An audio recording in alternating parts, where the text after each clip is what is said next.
Olá, meus queridos. Agora na unidade 3 nós vamos falar de protocolos de exames e pós-processamento em TC. Vou citar alguns protocolos aqui de forma bem dinâmica, tá? Vocês vão encontrar a descrição completa desses protocolos, assim como exemplos de imagens, tá? Na apostila.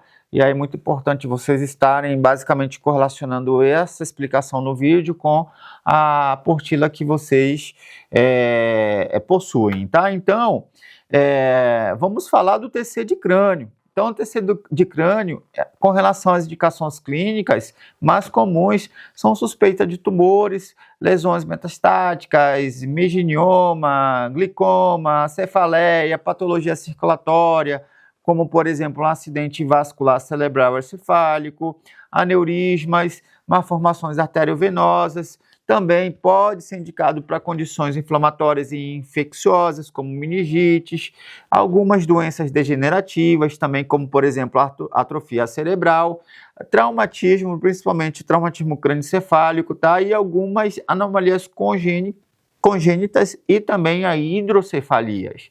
Então, pessoal, para esse procedimento, o paciente ele fica em posição supina, ou seja, ele fica em decúbito dorsal, tá? E aí, pessoal, tem que ser feita aí uma programação do exame. Como é que é feita essa programação? Inicialmente faz-se um localize, a gente está falando do crânio, então tem que pegar desde a vértice do crânio até a base do crânio, e aí, se a gente vê que está bem posicionado, a gente faz aí, basicamente, a marcação dos cortes, e esses cortes podem ser de 5 a 8 milímetros aí, que já vai dar aí para, basicamente, fazer aí uma boa tomografia de crânio, tá? Então, aí, o que a gente faz? A gente faz toda essa aquisição da imagem e verifica se está bem definida a questão das estruturas que a gente precisa, e se for necessário o meio de contraste iodado, que vai aí, no caso, aí, precisar em torno de 50% a 90% dos casos, ok? Para distinguir uma estrutura se está normal ou anormal. Então aí tem que ter todo aquele cuidado que já foi dito na unidade anterior quando se administra contraste, tá? Falando agora do pescoço, então a gente faz também um localize, pegando da base, basicamente do crânio até aqui, a T1, a T2, que a gente vai pegar toda a cervical. A gente faz a aquisição em cortes agora mais finos, de 2 a 3 milímetros, e se precisar também de contraste, a gente vai ter que obedecer todos os critérios aí para a administração do meio de contraste. Também tem a TC músculo-esqueléticas, e como indicações mais comuns, a gente vai ver as fraturas, os traumatismos, né? Também tumores e avaliação de distribuição óssea de partes moles. Então, aí é um exame mais tranquilo, a depender da indicação, a gente vai também fazer aí cortes mais finos, tá? Então, a gente vai ter aí, a partir, exemplo, dos cortes axiais, se for uma questão de uma fratura aqui de antebraço, fazer todos os axiais e depois fazer uma reconstrução. É bem interessante na questão musculoesquelética que a gente consegue, a partir das reconstruções, dar muito detalhamento ao estudo, tá? E aí, no 3D, a gente consegue ver muita informação e que é crucial aí para intervir aí no processo de reabilitação do paciente.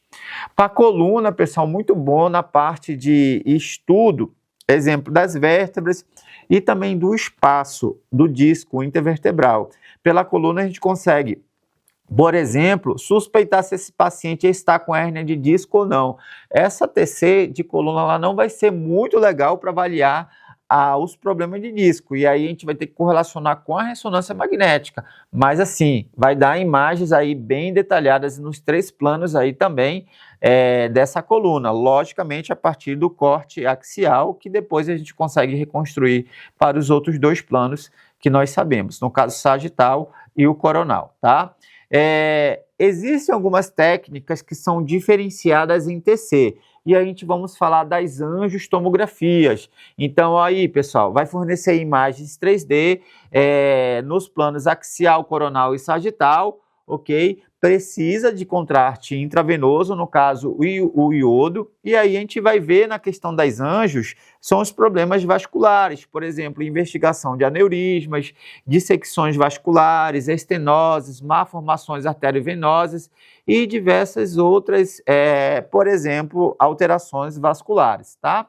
Então, pessoal, é um exame relativamente tranquilo, é um exame que vai exigir uma técnica para você depois reconstruir para poder a gente ter aí toda a visualização do que se objetiva ver, né? Então, a gente tem, por exemplo, uma colangio, por exemplo, que a gente vai estudar melhor ali a parte de vesícula biliar também. Existe agora uma aplicação muito alta e efetiva da TC cardíaca ou a angiotomografia das coronárias. É um exame também que precisa de uma boa técnica, um bom planejamento e uma boa execução do exame. Precisa também de contraste iodado. E aí, justamente, a gente vai usar esse exemplo do exame para avaliação do coração e das artérias coronárias, tá? Então, assim, hoje está um exame muito solicitado porque ele vem demonstrar bastante informações e alterações dessa área cardíaca. Também tem na apostila, tem imagens depois para vocês estarem melhor visualizando, tá? E aí, pessoal, a aquisição é uma coisa e depois a gente tem o pós-processamento. O que seria o pós-processamento? O pós-processamento é justamente você pegar as imagens axiais, selecionar as melhores para montar o filme, é você pegar as axiais e fazer as reconstruções, por exemplo, os outros planos, né, que é a reconstrução multiplanar, e você fazer esse serviço. E isso a gente chama de pós-processamento, que é uma parte muito importante do nosso estudo, ok? E aí, o que eu preciso também saber, só para finalizar essa parte de protocolos? A questão da qualidade da imagem TC. Existe o que nós chamamos em tomografia ou em qualquer outro exame de radiologia, os artefatos. Então, existem artefatos de movimento. O movimento ele pode ser respiratório, pode ser cardíaco, enfim, pode ser artefatos metálicos. Os metálicos não são só dos brincos, dos cordões, mas pode ser de prótese que o paciente ele já tenha dentro do corpo. Enfim, então tem alguns outros tipos de artefato. É importante saber o quê? Que a gente tem que usar algumas estratégias para otimizar ou retirar esses artefatos. O importante é que a imagem ela tenha qualidade, justamente para que nós tenhamos aí um exame satisfatório, levando em consideração, pessoal, que também tem uma alta dose de radiação e aí a gente tem as questões dos princípios da radioproteção. Então, se o tecnólogo ele faz o exame corretamente, ele vai ter um exame satisfatório com dose de radiação ali o mais baixo possível.